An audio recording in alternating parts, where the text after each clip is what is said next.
আচার্য অধ্যাপক ডক্টর নিয়াজ আহমেদ খান এবং মহান শহীদ দিবস ও আন্তর্জাতিক মাতৃভাষা দিবস উদযাপন কমিটির কাছাকাছি সময় আমরা সবাই অপেক্ষায় আছি প্রথম প্রহরের, যে প্রহরটিতে আমরা আমাদের শহীদদের স্মরণ করব, সেই শহীদদের, বিশ্বের বুকে যারা আমাদেরকে একমাত্র জাতি হিসেবে সেই সম্মান এনে দিয়েছে, যে জাতি ভাষার জন্য প্রাণ দিয়েছে, যে জাতি ভাষার জন্য রক্ত ছড়িয়েছে এবং জয় করে নিয়েছে মাতৃভাষার সম্মান।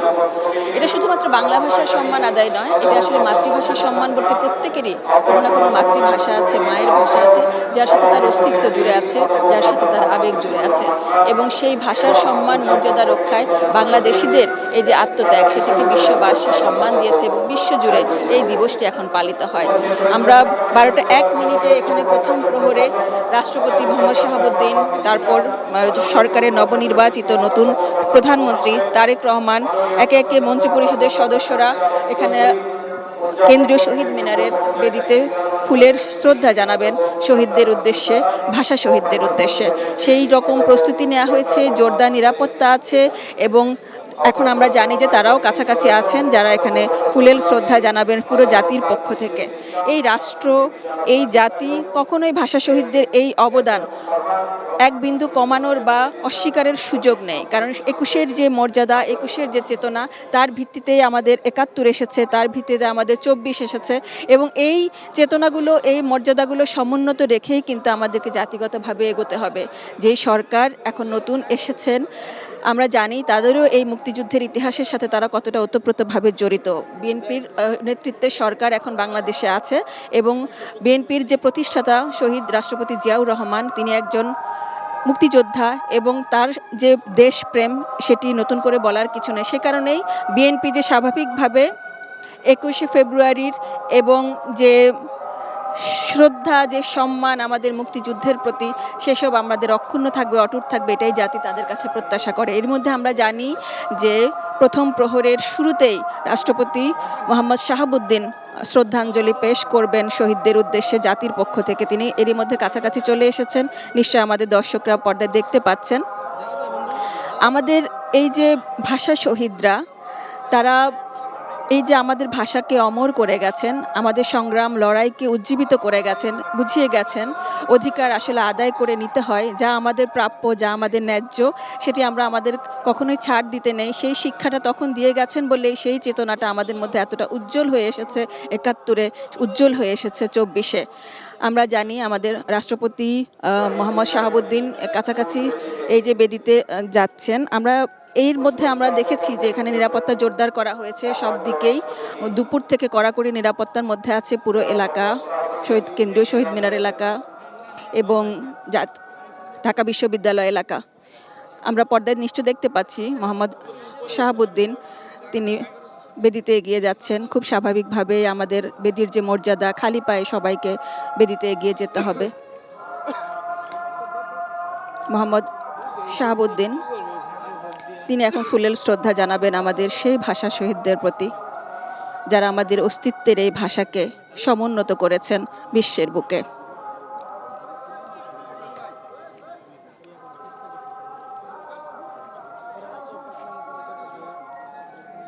নিয়ম অনুযায়ী রাষ্ট্রের প্রধান রাষ্ট্রপতি প্রথম প্রহরে তিনি ফুলেল শ্রদ্ধা জানাচ্ছেন পুরো সমগ্র জাতি।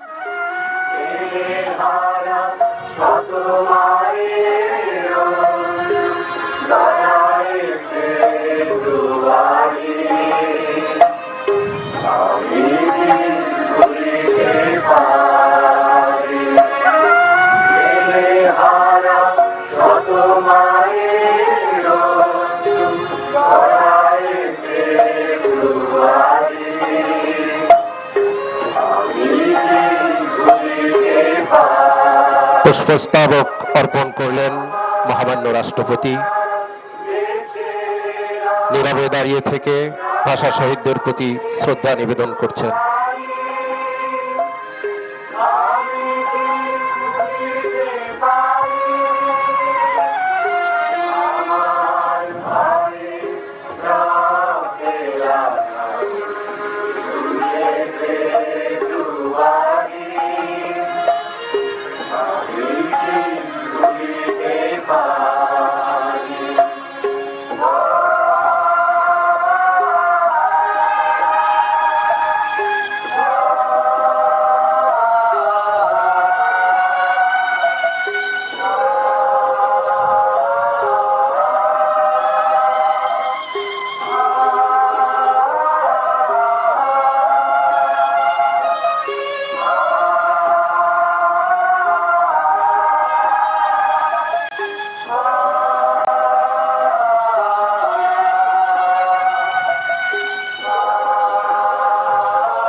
ভাষা শহীদরা আমাদেরকে বিশ্বের বুকে নতুন করে পরিচয় করিয়ে দিয়েছিলেন যে ভাষার জন্য জীবন দেয়া যায়, মাতৃভাষার সম্মান রক্ষার্থে রক্ত ঝরানো যায় এবং বিশ্বের বুকে আমরাই একমাত্র জাতি যারা ভাষার জন্য জীবন দিয়ে ভাষা জয় করেছি, যারা দেশের স্বাধীনতার জন্য জীবন দিয়ে দেশের স্বাধীনতা রক্ষা করেছি, স্বাধীনতা জয় করেছি। বাংলাদেশিদের সম্মান এভাবেই সমুন্নত রেখেছেন আমাদের বীররা এবং তাদের যে চাওয়া, তাদের যে আকাঙ্ক্ষা, এটি সমুন্নত রাখা, তাদের আকাঙ্ক্ষার বাংলাদেশ গড়ার চ্যালেঞ্জ দিয়েই কিন্তু নতুন সরকারগুলো দায়িত্ব পালন করে থাকেন। এবং এই যে নতুন সরকার এসেছেন, শহীদদের স্মৃতিসৌধে, জাতীয় স্মৃতিসৌধে শ্রদ্ধা জানিয়ে সেখানে দর্শনার্থী বইয়ে প্রধান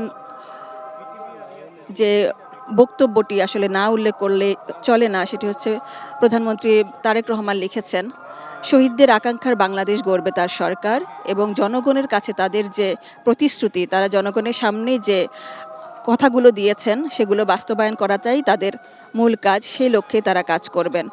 এটাই জাতি প্রত্যাশা করে সব সরকারের কাছ থেকে, যে তারা আসলে জনগণের কথা বলবে, জনগণের জন্য যে বীররা আমাদের স্বাধিকারের জন্য, আমাদের সার্বভৌমত্বের জন্য, আমাদের স্বাধীনতার জন্য যে বীররা রক্ত দিয়েছেন, আমাদের ভাষার জন্য যারা রক্ত দিয়েছেন, 24-এ যারা স্বাধীনতা রক্ষা করার জন্য বা দেশ রক্ষা, গণতন্ত্র ফিরিয়ে আনার জন্য যারা জীবন দিয়েছেন, সবার প্রতি শ্রদ্ধা জানিয়ে সরকার সেই চেতনাকে সমুন্নত রেখে তারা এগিয়ে যাবে, দেশ পরিচালনা করবে।